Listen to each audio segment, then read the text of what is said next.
Okay, let me get my glove back on now that I have set up the camera. Okay.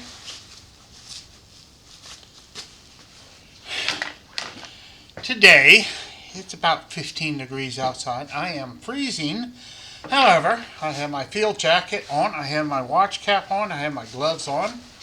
I have, if we can see it. Okay. I have my fleece overalls on. I don't have any winter boots though. I don't have any Mickey Mouse boots. Something I should have gotten a long time ago. But let's talk about today. Today is going to be a special episode of Classic Tales from Classic Motor Carriages. I'm not editing anything out. This is pure, unadulterated fun as it occurs. Okay. This particular episode of Tales from Classic Motor Carriages brought to you by one of our members. His name is Joe Kennedy. Joe Kennedy is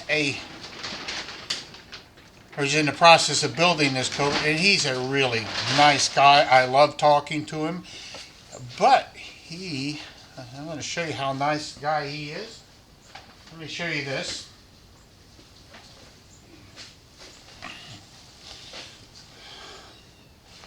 Ta-da! Yes, Joe sent me, and I'm going to put it on because it's cold out here. This nice warm blanket, covered in Cobra insignias from, of course, the Mustang Cobra. If you can see that. Can you see that? And, of course, the good old original Shelby Cobra. They're both Shelby Cobras, but one's pre-1967 and one's post-1967. And I love this. It was totally unexpected. Actually, Joe called me to tell me it was in my mailbox. I didn't even know he was going to send it to me. And for that, I appreciate them a lot. And that's why you are going to be getting this special edition of Tales from Classic Motor Carriages. While I wrap myself in this. Okay. What are we going to talk to today? This is a special edition. I got to know what we're talking about. We're going to talk about the cars that either were built, were envisioned, but never made it into full-scale production. What do I mean by full-scale production? Full-scale production is basically any car that Classic Motor Carriages built that went over 50. You could also say over 10, but I'm going to make it over 50. Anything below that, we can consider one-offs. And these were one-off cars, and I worked on a whole bunch of them. But why does Joe Kennedy have anything to do with this? I'm going to tell you why sometime during this video, but not just now. I'm going to cover the first car that I teased in yesterday's post. It was a replica of the 959 Porsche. Now, Classic basically built around, I want to say, 7 of these. We built one for the showroom using a 66 912. Basically, all this particular car had, and it didn't even have a windshield. It had a piece of cardboard stuck in the windshield opening that somebody cut out. And I won't mention. No, it wasn't cardboard. It was ABS plastic. That's right. I made the ABS plastic. One of my jobs was to cut out ABS plastic into various shapes and use it on the Tiffany line. and we had sheets of it. We had 4x8 sheets of this stuff, and we took a 912, no engine, no transmission, no seats, no interior, not even a real paint job. Well, and we cut it up. We cut off all the pieces that were going to be replaced by the 959 bodywork. That would mean the tail, the nose, and on the 66 912, that would include the hood. Because the hood, after 1969, I believe, don't quote me on that, but roughly around that period, the hood changed. It might have been 72, I'm not sure, but for now, just remember that the hood on the earlier versions of the 911 and the 912, which was very closely related to it, had a hood that went like that. It curved downward at the front. And it wasn't as long as, say, the post-1974 hoods, which were flat and did not curve down at the front. They were basically flat pieces. So, we built a body kit. Now, the body kits that Classic built, okay, originally started with the Tiffany, which I worked on the Tiffany line, as many of you know by now. The Tiffany, we took a Mercury Cougar, cut the nose off, cut the tail off, built our own frame for the engine and transmission and the front suspension, okay, and we bonded the fiberglass to the Mercury Cougar, and then we painted it and we made it into this neo-classic. Really, the car is beautiful for those that love it. The car is an ugly piece of shit for those that hate it. There's no in between, okay? You either love it or you hate it. I built them. That's all I'm going to say about it. And I made enough money to survive off of building them. My job was, of course, to put the Ford trim and the Ford interiors back into the Tiffany's after they had been painted. And that's what I did until they discovered me and decided, well, you know, we ought to have this guy in R&D. He's a smart guy. Okay, I'm not blowing my horns. That was their opinion of me, not mine. I was just a worker bee at the time. So, 911, 912, early. When we put this all together, the body was painted in a epoxy primer before the panels were glued and riveted on. And once the panels were glued and riveted on, this particular dead car was pushed all the way around the factory and sat on the floor of the showroom for many, many years until it was finally removed from the showroom and disappeared, to where I have no idea. But that's part of this whole story. Okay? Now, remember, we epoxied the body parts onto the Cougar and made it into a Tiffany. We epoxied body parts, similar body parts, to the late model Mustang. That would be 1988 until probably 1993. Okay. The 5-liter Mustangs, the GTs and stuff like that, we produced the Destiny the same way. At some point in time, we're going to come right now. Let me finish up with the Ultima. Now, that was the name of the car that we made, that we called the 959 replica. It was called the Ultima. Sadly, there's another car, a kit car, mind you, that has that same name. It was produced in England. It was like a GTP prototype, racer type car called the Ultima, and they still exist today. You can still find them at least.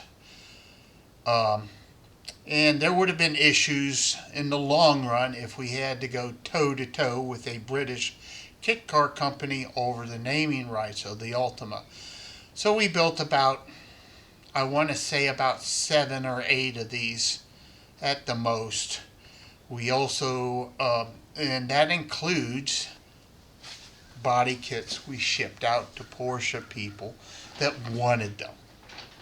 I built the originals, or the Ultimas, at Classic Motor Carriages. Part of my job was to go in with a Sawzall, and I don't have a prop Sawzall out here for this, but take my word for it, I cut off the nose and the tail, or removed the fenders on the front, and made all the modifications to the Porsche 911s that we built at Classic using the Ultima kits.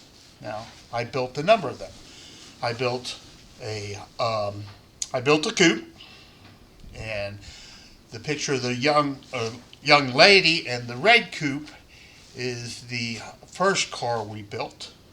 Okay, we also built a cabriolet that went to George Levin, that it was a white convertible. Okay, we also built a black Targa. Okay, so at one time, Classic Motor Carriages had a 912 Ultima. We had a 911 Coupe Ultima. We had a 911 Cabriolet Ultima, and we had a 911 Targa Ultima. Now, the Targa eventually became a convertible because the head of R&D wanted a convertible. He got the Targa, or he owned the Targa at least, and he decided he wanted a convertible. So my job was to take the Targa top off of it, and including all the stuff, find a top that went on it. We put the top on it, and I assembled it, doing all the necessary work, including installing an absolutely enormous oil cooler for the engine. You all know Porsche engines are oil cooled, they are not air cooled.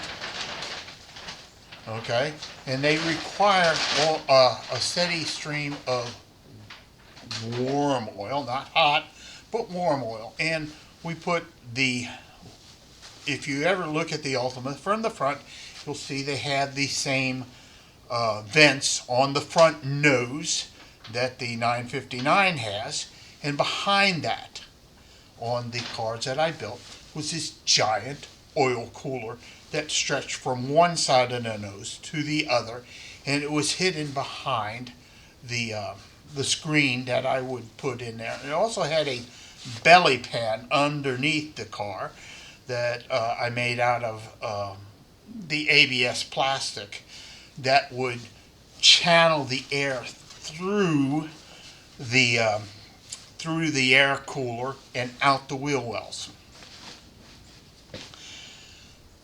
It was later painted white and had different color interior. Now, any of you who are Porsche enthusiasts are probably gnawing through your lower lip saying, why did you do that to a perfectly good 911? Well, we didn't use perfectly good 911s.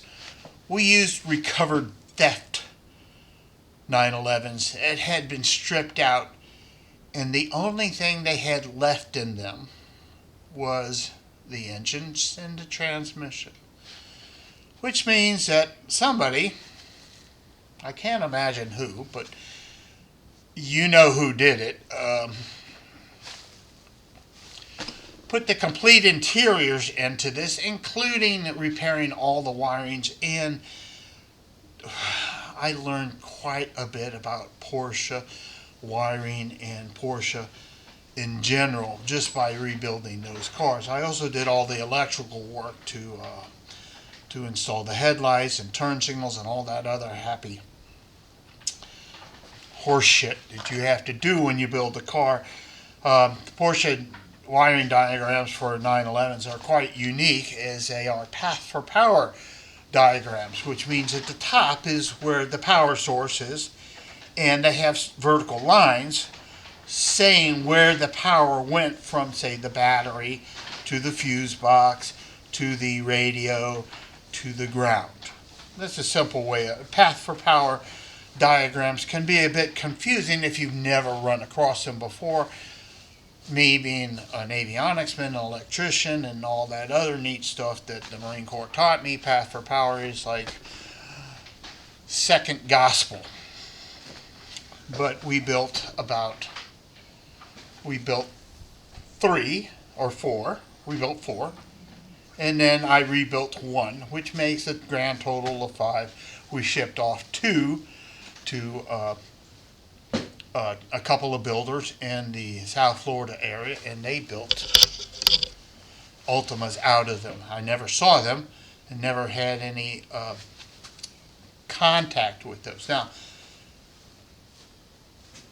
the Ultima led to the 359. What's the 359, you say? Well, the 359 is basically a 356 Porsche Speedster, or a CMC Speedster, or Speedster C, with the 959 body kit bolted to the mold plug and molded into a Speedster mold plug. Now I say mold plug because this mold plug is different from an actual body or a mold. A mold plug is what you make the mold off of. And these are heavily reinforced so that when you are molding the mold on the mold plug, right, nothing moves so that your molds come out looking good. And that's how we got the 959. The Ultima led to the 959, which is the, let's see if we can do this, third alliteration there of, by the way, I'm watching the screen, of the Speedster. You have the Speedster, you have the Speedster C, and you have the Ultima inspired 359. Now, in other words, one other Speedster, and it falls into this category, and we're going to use that as a segue to this. Now, 359s, they built a lot of them. They probably built maybe 200 or 300 of them. I have talked to people that built the 359 as electric vehicles for the University of Texas. I've talked to people who had Wankel engines in them. Mazda rotaries, 13Bs. I actually worked on that car, and it was a flamethrower. When you backed off the throttle on that car, it would put out a flame this long out the rear exhaust. Now, who made the rear exhaust? Again, that was me. And I worked on this car. It was actually owned by a salesman who sold parts for classic motor carriages. He was, his name was Bob. I can't remember his last name. But he was the one that would call people up and he'd sell them parts, optional parts for their cars, like gauge sets, trunk carpeting, if you had a Cobra, or tonneau covers and stuff like that. He would sell you the extra parts. And he owned this particular car. Now, this particular version of the 959, which I don't really want to get into, had a Wankel engine. and it was notorious for flooding because it had a Holley car, a 4-barrel carburetor on it, and of course the flame that spat out the rear end. I did a lot of work to improve that car to the point where it was actually drivable.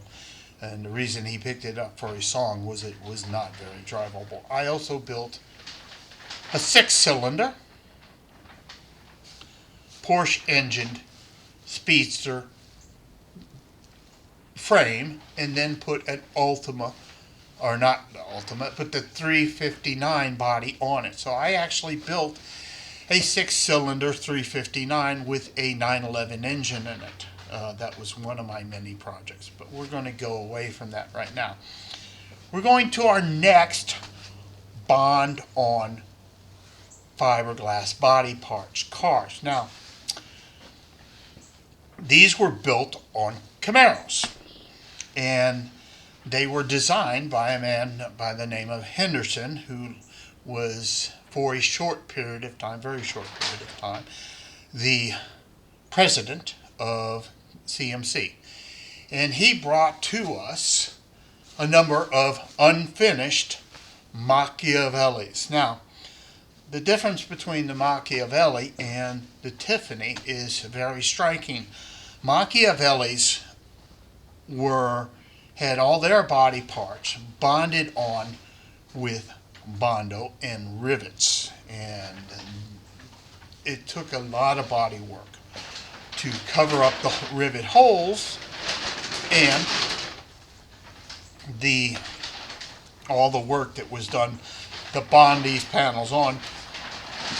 Unlike the Destiny or Tiffany epoxy method, which was light years ahead of its time, at the time we were doing it, we actually had a machine that mixed up the epoxy and glued it on to the various body parts before they were installed.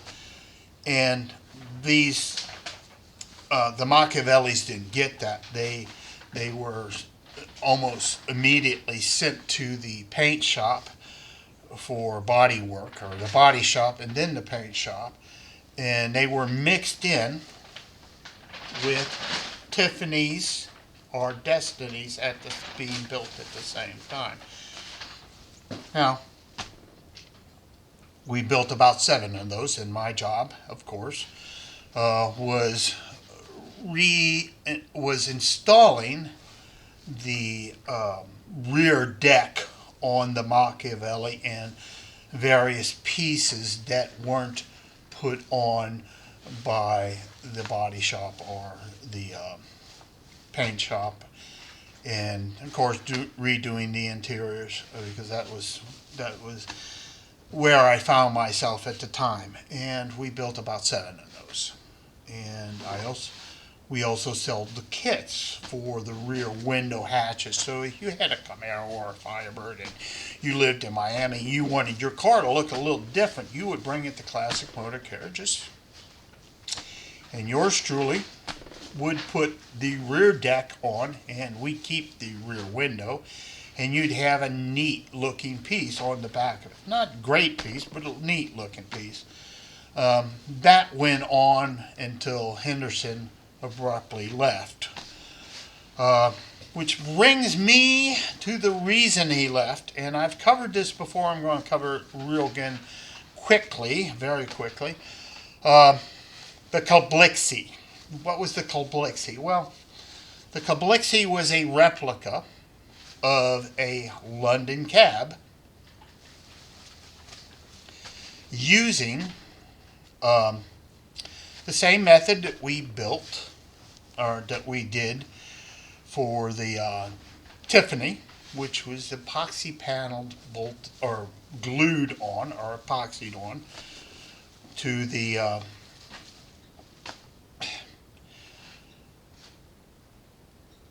a Plymouth Voyager van. I'm going to say that again. A Plymouth or Dodge Voyager van. I'm sure you all remember them, those famous mom mobiles and mom taxis or whatnot. But it was Richard Henderson's, I think that was his name, idea that he was going to build these things at Classic Motor Carriages, and they were going to be used by cab companies all around the world. I kid you not.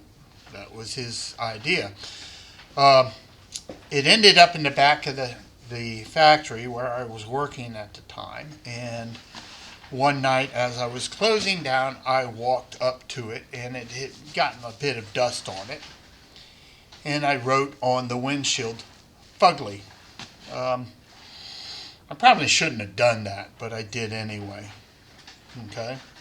We all know what fugly means. Okay? And it was fugly. Well, the next day, George Levin came to look at it and saw the words. And shortly thereafter, Henderson was gone for some unknown reason. Now, that wasn't Henderson's only project. That project actually went nowhere. Remember, this is Misfits of Classic Motor Carriages. Okay, those cars that never really went into production, went into very short production, but never reached mass production. Well, the Koblixi was one of those. Henderson's other project, besides his Machiavellis, which he had already sold and was shipping out to customers, was the Tiffany limo. Now, I know what you're thinking. You've never seen a Tiffany limo. That's because it was a complete and utter disaster from step one. Now, Henderson brought in his own personal mechanic. And his personal mechanic got a space in the factory, and he made a set of rails on the floor. The rails were long enough so that they could put a Tiffany, which is already a long car, mind you.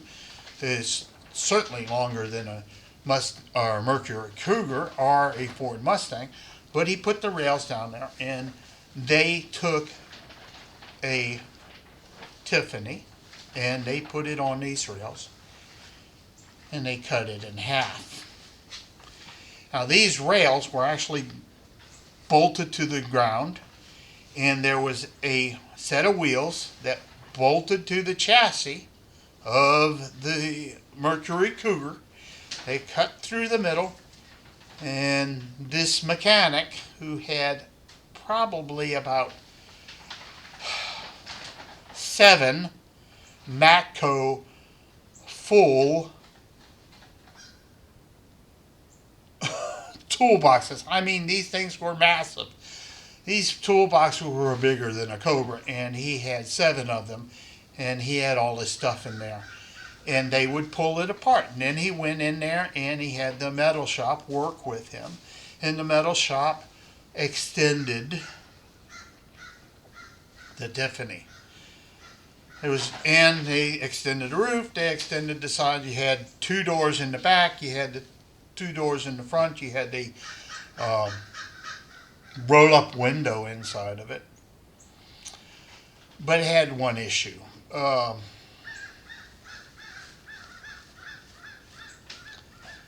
Yeah, it did that. And because it was so long, this thing could not be moved around without a great deal of effort through the factory. In fact, when they put it in the paint shop, it barely fit into the booth.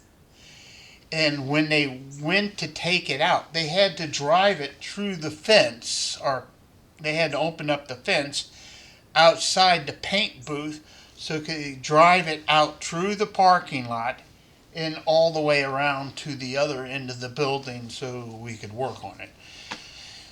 And it did not turn on a dime. This thing needed like 3 states to turn 90 degrees. And that was one of the other reasons that Mr. Henderson departed the company. And that was one of them. Now, we're getting into, what have I not covered? Okay.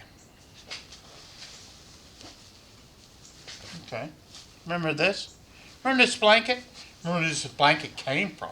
Well, blanket came from Joe Kennedy. Why does this video have anything to do with Joe Kennedy? Here's why. After we had built the Cobra, after we had built a number of street rods, okay, the head of research and development had decided he was going to take Classic into another direction, and it was a fairly good plan. I really mean to tell you that it's a fairly good plan. The plan was incredibly simple. We were going to take a 1952, Joe Kennedy has a 51, Chevrolet pickup, and we were going to make a fiberglass copy of it with a 1989 step-side Chevrolet bed on the back. This pickup was going to have a flip nose. Okay? But we were not going to use the 52 pickup frame. Nope. We did away with it. We threw it away because it had a useless or a very small engine, and it was damaged, and the transmission was a 3-cylinder or 3-speed, sorry, not 3-cylinder. And so what were we going to use? Well, we came across a brilliant idea. Now, the brilliant idea was to take 1978 to 1988 Monte Carlo frames and put them under this fiberglass body that we were going to build. It seems like it seems crazy, doesn't it? But it was brilliant, really. All it required is that the frame, the Monte Carlo frame, which is separates from the body, and I know because I did it. It just unbolts, and the body goes this way, the frame stays here, the engine stays here, the front suspension stays here, the rear suspension stays there, even the drive shaft stays in this thing, and all you have to do is drop the fiberglass body onto it, and you have a very cool looking truck with a flip nose and this modern pickup bed, step side, mind you, where the steps were molded into the body on the back, including the deck lid and everything. We're going to make all that out of fiberglass. It was to be called the Classic 52 pickup. Now, when you think of 52 pickup, I'm sure all of us were kids, and we've all played the game 52 pickup. We take a deck of cards, we throw it up in the air, and we pick them up when they fall to the ground.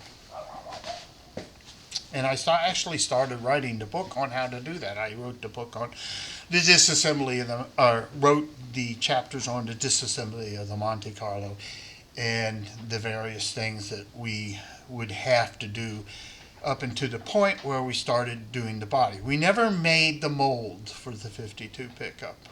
We did make, I think, a bed mold because there were two different pieces, and there were various pieces that would be mounted to the chassis. We did mount the body to the Monte Carlo chassis, and where it went, I believe, was to the head of research and development. I won't mention his name, it's not important to you. I know who it was, and I worked for him for many years, and he generally hated me, but he had me do a lot of stuff. At one time, he even threw a wrench this long, big old 1-inch wrench, at my head, which I promptly dodged because he was frustrated with me telling him how things should be done or could be done, and for the most part, would eventually be done. Um, Him and we had a love-hate relationship. When we worked together, we were fantastic. When we were not on the same page, you didn't want to be around either of us, which is quite shocking because most of you know me as a really nice guy. I do have my moments, and when I stand up for what I believe is one of those moments. So anyway, the 52 pickup was stalled and died. Now, at the same time, believe it or not, we actually bought two Monte Carlos, and I did the same thing with the second Monte Carlo. Well, what is the second Monte Carlo doing if you were doing the 52 pickup? Well, we also were doing a classic 56 Corvette. You heard me right. Classic Motor Carriages at one time was planning to build their own version of the classic Corvette, the 1956 Corvette, which is the year that had one headlight instead of the later two. Okay, it wasn't the same as the 53, 54, 55. It was a unique car, and it was the 56 Corvette. And we bought one. And part of the process of making a mold plug, okay, remember you have to make a mold plug, was we cut that body up in half. We sent it over to fiberglass, and fiberglass reinforced it, really, so that they could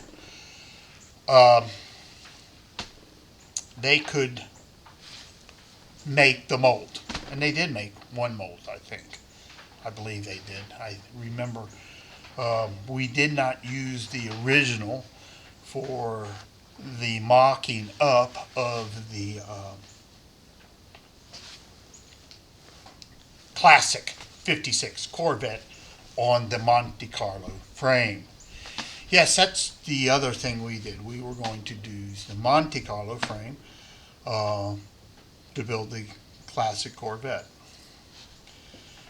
Didn't get anywhere. The reason it didn't get anywhere is twofold.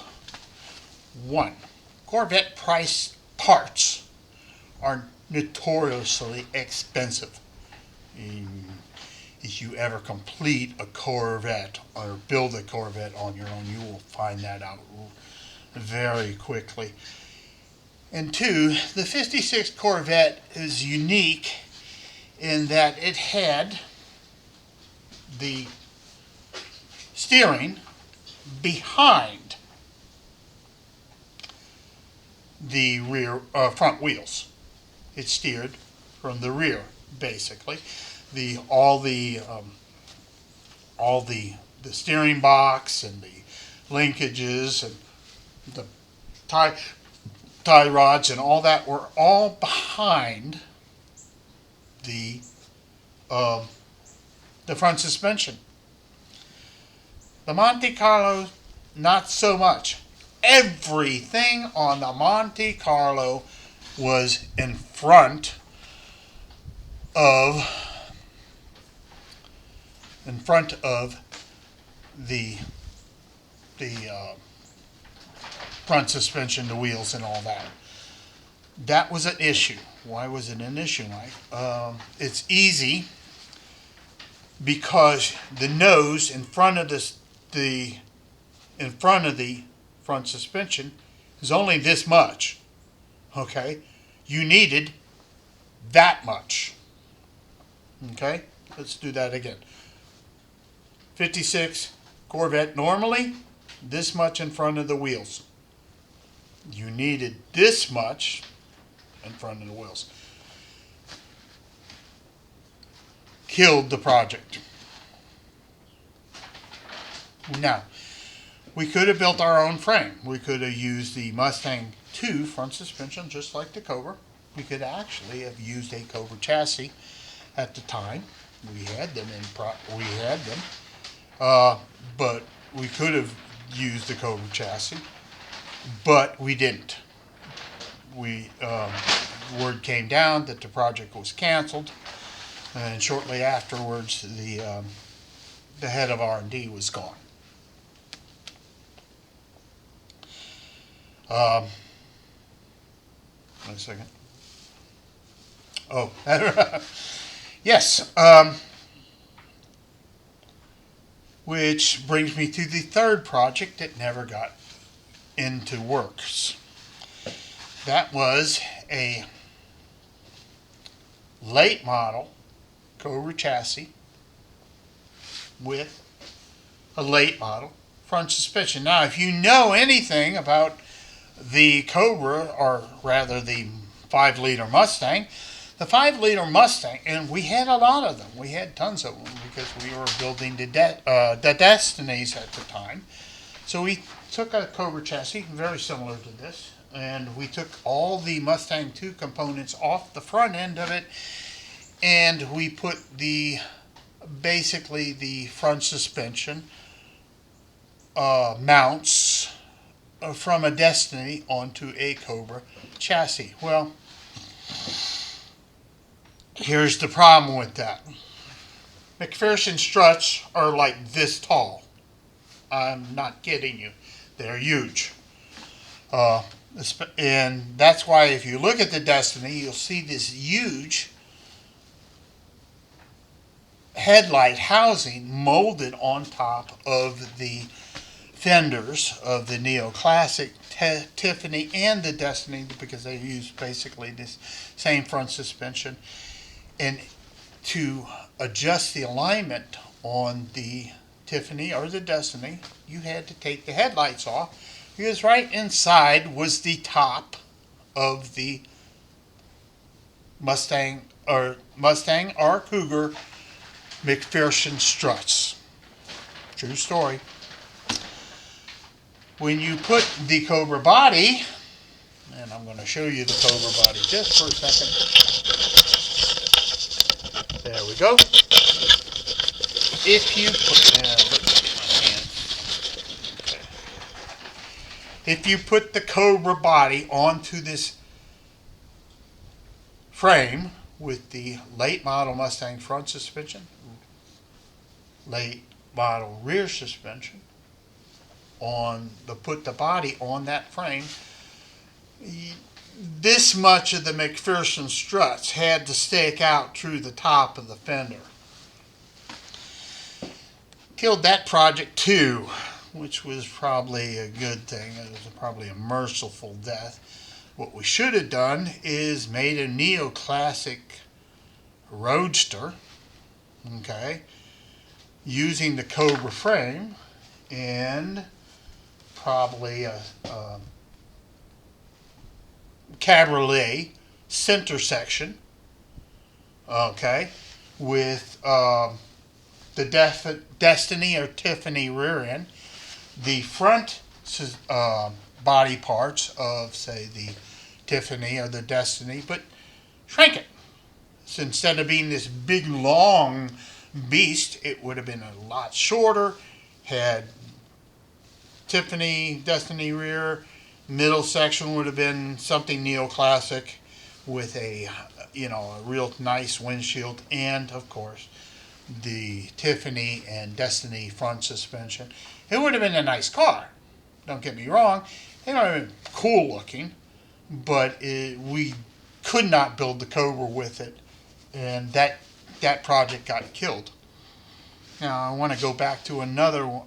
Remember we were talking about speedsters not when I began this video, and the 959 and stuff like that. One of the other speedsters we built, and we built one, and there was a guy up in Tennessee, Steve Loin, who built a lot of them. He took our speedsters and turned them into Speedster Ds. Now, Speedster Ds had roll-up windows in the doors. It's not that hard to do, believe it or not, but you have to have a different top. You have to have different windshield posts. You use a different windshield, and of course you have to have door windows. And we built one. Everybody was agog about it and wanted to build it, but never went anywhere. So it joins the Misfit list as well. There's one last Misfit that I got to add to this list. Okay, and that was also created by the same R&D guy who had the idea of using a Monte Carlo frame underneath the Corvette and the 52 pickup, and that is the classic 34 Fastback. Yes, this is the last one I'm going to discuss because it actually made it into production. There weren't more than 7 of these made. The molds have since been destroyed. I know they have been destroyed. I actually have pictures of what was left of the mold and the when it was at Street Beast. Now, I'm not going to cover any of the cars that were built at Street Beast, like the 39 Willys and the Cobra Coupe, because both of those cars eventually went into production, and both of those cars, oddly enough, probably had more than 50 of them made, and they are not misfits of classic motor carriages. They were not designed there. I had nothing to do with them, but they were successful cars. But this one, the last prototype I ever built for classic motor carriages was the classic 34 Fastback. Now, the classic 34 Fastback is a bit of what we would call a phantom. Phantom cars are generally cars that were never produced by any company, but had a lot of neat ideas. This one had a lot of neat ideas. One, it had a V windshield. Oh yes, it had 2 flat sections of windshield like this in the front. Let's see if we can do that. Yeah, okay. And because it had a V windshield, it was cool looking, to say the least. Now it used used specially power windshield wipers versus the standard Volkswagen windshield wiper system that all the other street rods used. And that was because you have this V-shaped windshield, you had to have separate ones, and they weren't on the same plane. On the Volkswagen, this is the same plane. On the classic 34 Fastback, you had them on a plane like this where they both swept. I was able to set them up any number of ways. This one would sweep this way, this one could sweep this way, they could sweep together from left to right or whatever. Especially power windows, and I recommend you use their windshield wipers on your Cobra versus the MGB. It makes a very good setup, and I am going to be putting it on this car eventually when we get to that point, and I will explain it in detail and show you how it's done.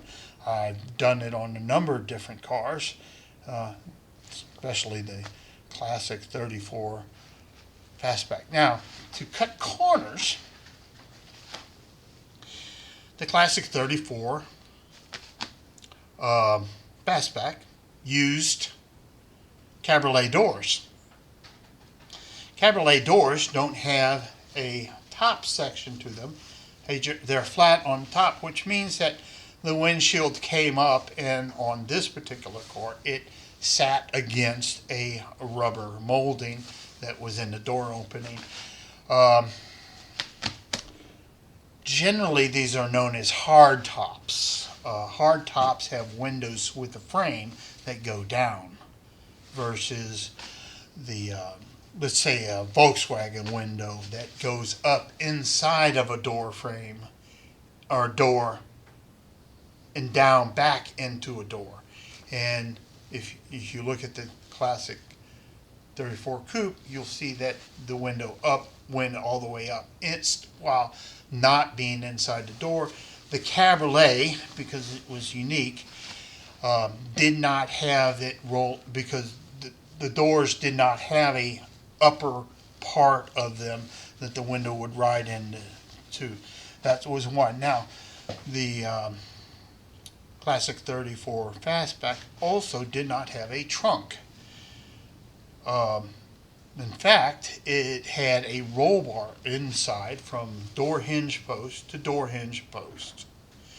And the entire interior was just two seats and this huge carpeted area back inside the body all the way to the rear fiberglass, where you could pack in a whole bunch of stuff, and because it didn't have a trunk. Now, the rear windows on it were unique as well, and these rear windows were split, which kind of made it look like either a 49 Volkswagen or a 39 Willys coupe with split rear windows. Very, very hard to see out the back windows. They were really just for show, nothing more. We could have closed it in and nobody would have been the wiser, except police would have been on our asses like nobody's business when we tried to drive it down the road. Now, Peterson's kit car came out to drive it. It was not ready for them to drive. It used a Walker radiator, and this thing had a huge 460 in it. It's one of the only, and I mean that per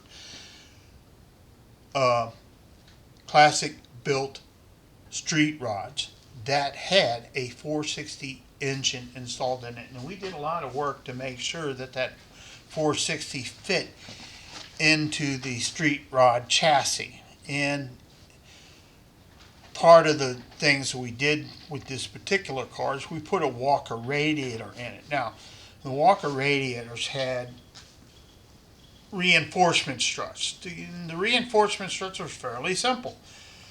They kept the radiator from doing this into the fan. Oh yes, that's a foreshadowing if there ever was one.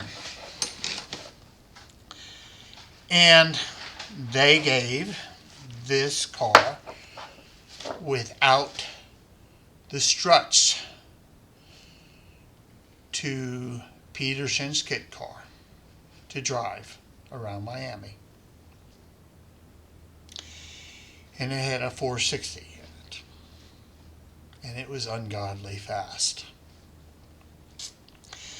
They took it and they drove it off of Classic Motor Carriages lot.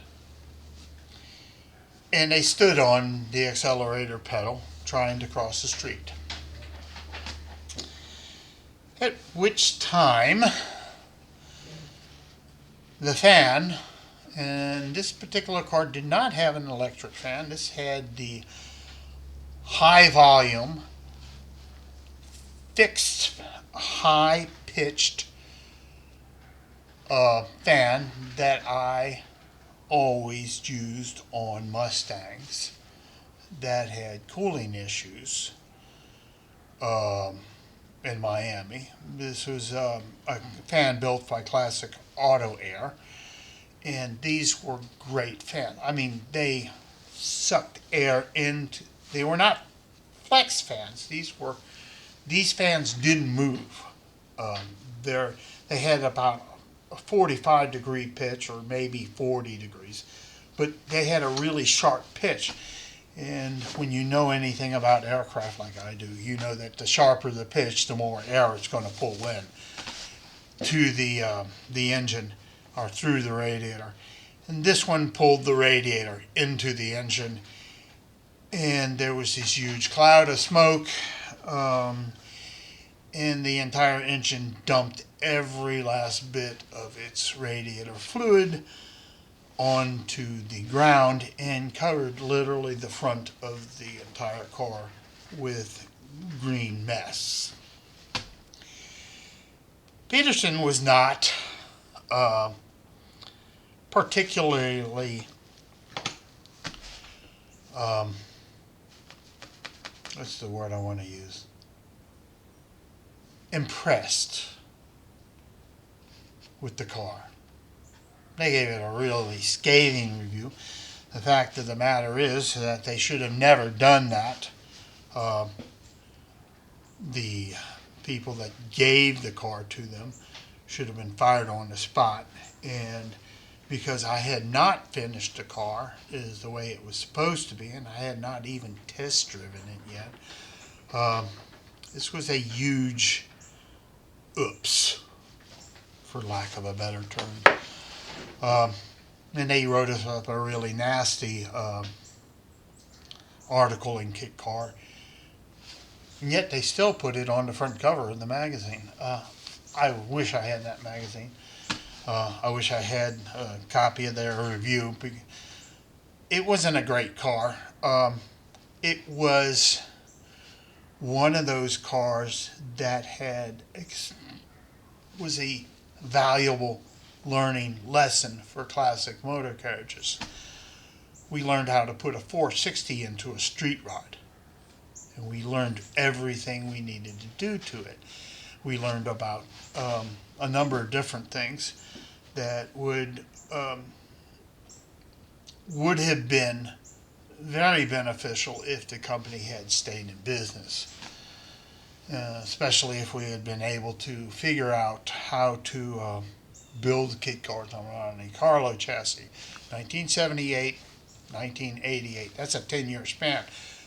When you get a car that has a 10-year span of no changes, no real frame changes, that's a big thing. That gives you a lot of leeway. And Monte Carlos were a very popular car, and I think the chassis for the 78 Chevelle, if there was such a beast, the four doors were the same chassis as the Monte Carlo 78 through 88. So there was a huge potential there that died because we just couldn't figure out that one issue of having the steering wheel or steering system in front of the wheel. But that's about it for today. We're coming up on an hour. I know I've wasted an hour. No, I haven't wasted an hour. I did this. I really wish we had completed the 52 pickup. I think it would have been a great success for the company, and it was a lot better than the classic 34 fastback. It was a lot better than the 359, or it had a lot more potential than the 359. It had a lot.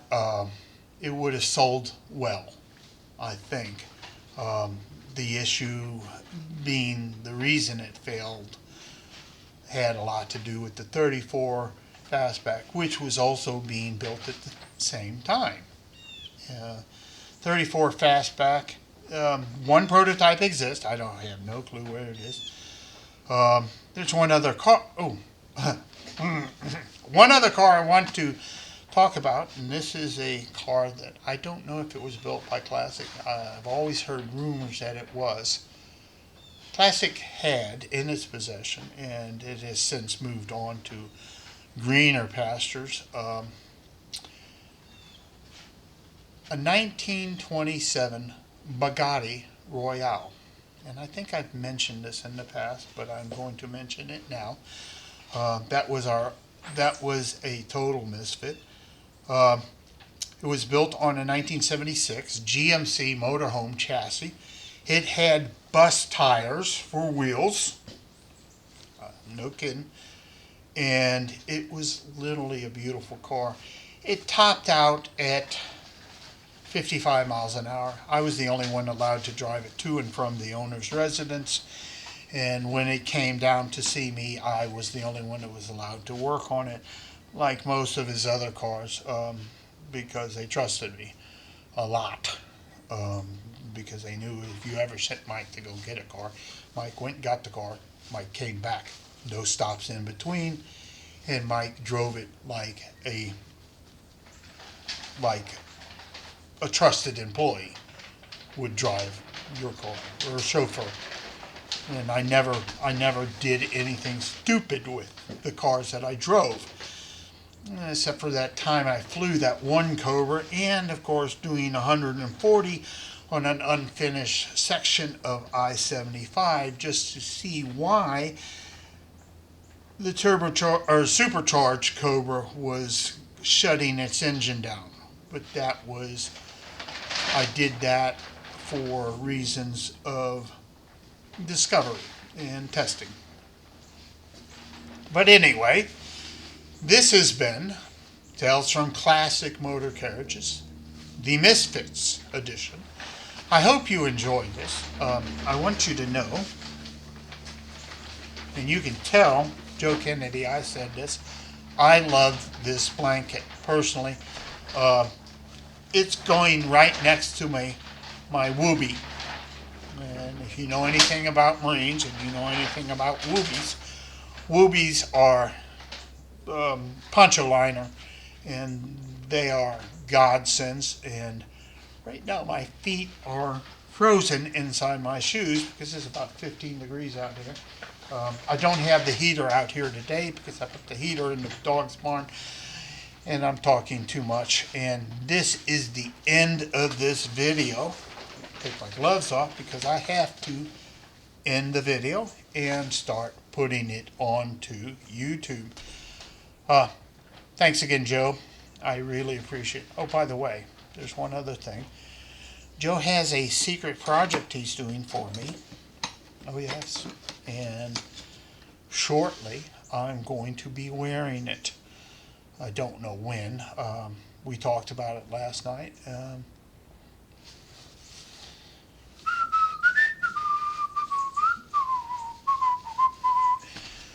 Think about that on a t-shirt. Yes. You'll see it when it gets here. With that, it's Mike. Over and out.